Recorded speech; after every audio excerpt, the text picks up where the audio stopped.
There are growing concerns that President Trump's mass deportation push could eat away at the historic inroads the party just made with Latino voters. Trump won with 45% of Latino votes in 2024. That's a 13% jump from 2020 and the highest number of Latino votes for any Republican presidential candidate in American history. But now some Latino Republican lawmakers tell the Washington Post progress could be lost in communities upended by those intensifying ICE raids. Here with me, the reporter behind that story, the Washington Post, Mariana Sotomayor, and Brendan Buck, former aide to then Speakers Paul Ryan and John Boehner, and an MSNBC political analyst. Mariana, what did these Latino lawmakers tell you worries them as they observe the immigration crackdown that is happening? Yeah, you know, a number of Republicans are very much on board with what Trump promised on the campaign trail repeatedly, which was to deport criminals, violent criminals in particular, those who came through the border, who came to this country as undocumented migrants and committed a number of violent crimes.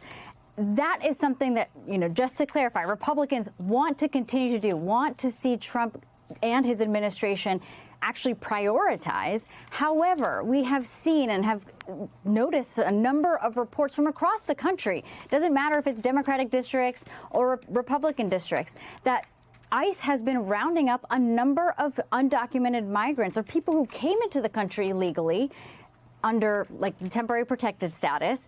But now Trump has revoked such legal protection, and now they are actually being rounded up and taken away. So the fact that there are a number of these undocumented migrants, including people who came into the country illegally decades ago, but they have been paying taxes. They are now part of their own communities. It's been interesting to hear from these Hispanic Republicans in particular. They have heard from their own Republican colleagues asking them, how should I intervene? How can I stop some of these deportations of people that they consider innocent? And also, it's worth mentioning that because of this haphazard mass deportation effort, there are so many migrants, farm workers in particular, who are being taken away that local businesses are now starting to speak up, calling their Republican congressmen and women to warn about the business effects of this. So they're starting to have a little bit more conversation on Capitol Hill about how to potentially protect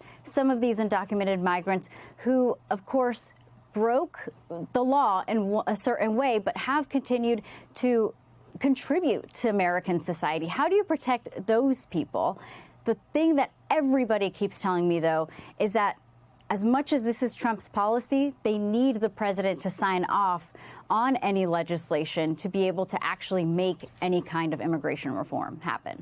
Yeah, as Mariana reports, there has been talk in Congress of doing something, at least for folks who have been working for years in this country, who have never been in any kind of criminal trouble, who have no record at all, protecting them. But do you realistically, Brendan, see in this political environment anything getting done on immigration?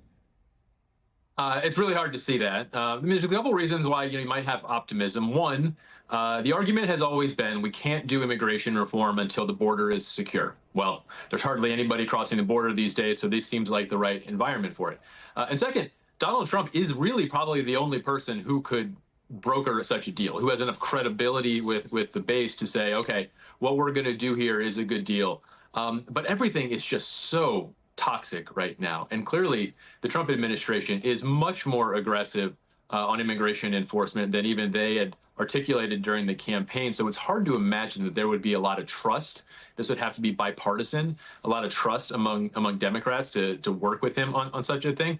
And certainly, I think there are elements within the Trump administration who have no interest in any kind of compromise on this. They are pedal to the metal, and they're going to pursue their priority of getting as many people out of here. And that's really all that they care about at the end of the day. Well, is there a balance, though, there? And it's exactly what some of these lawmakers are worried about, Brendan. So give us the big picture. How important is retaining that Latino vote to the future of the Republican Party? Really important. I mean, let's bring it back to what you were talking about before in Texas. They're trying to generate 4 or 5 new seats in Texas, and those are seats that are largely, a lot of them are going to be Hispanic majority. if you're counting on the same turnout of Hispanic voters that you saw in the Trump 2024 win, you can't really afford any slippage. They're basing these maps off of the outcome of the last election, but there's very little evidence that people necessarily turn out in the same way in a midterm. Look, I'll also say this. I think it's a mistake to say that because 48% of, or whatever it was, Hispanic voters voted for Trump in the last election, that means that he owns them at this point. There may be some certainly voters who like what Donald Trump did, but we know that our politics is more defined by negative partisanship. That's probably just a reflection of a lot of people who were fed up with Democrats, didn't like the direction that the country was going, and haven't for a number of years. Now, the Democratic brand is still pretty bad, but we should not assume just because they started moving towards Trump that is affirmation of Donald Trump. And certainly he is at risk, as he often does, of overreaching and having people turned off on him as well. So this is a very delicate balance that they have to walk, and certainly no one should ever take any voters for granted for the long term. They can go away just as quickly as you gain them. We only have a minute left, Mariana, but I do want to ask you, the numbers of Republicans who at least publicly are willing to speak out like this are a minority. But do they have expectations that as this continues, and if it continues, that their numbers will grow? They are really hoping so. Many of them are working behind the scenes. They're not going to, publicly be talking about this necessarily, but there is that willingness. And, part of their calculation is that this probably won't happen quickly. One, the House and the Senate are going to come back. They have to fund the government. There's already things on the calendar. But two, if this issue worsens, and it does affect local businesses, it does start to affect a number of constituents who have grown up with a number of these undocumented migrants who have been here for a long time, does that swelling, that pushback, does that actually influence a number of Republicans to move? And it really depends. There's some Republican lawmakers that you ask who don't believe that will happen. It really will just take Trump maybe showing willingness on the issue to move. But there's others who are really trying to convince the Republican lawmakers as well as some Democrats to try and find some bipartisan compromise on this issue that has been politically toxic for a very long time.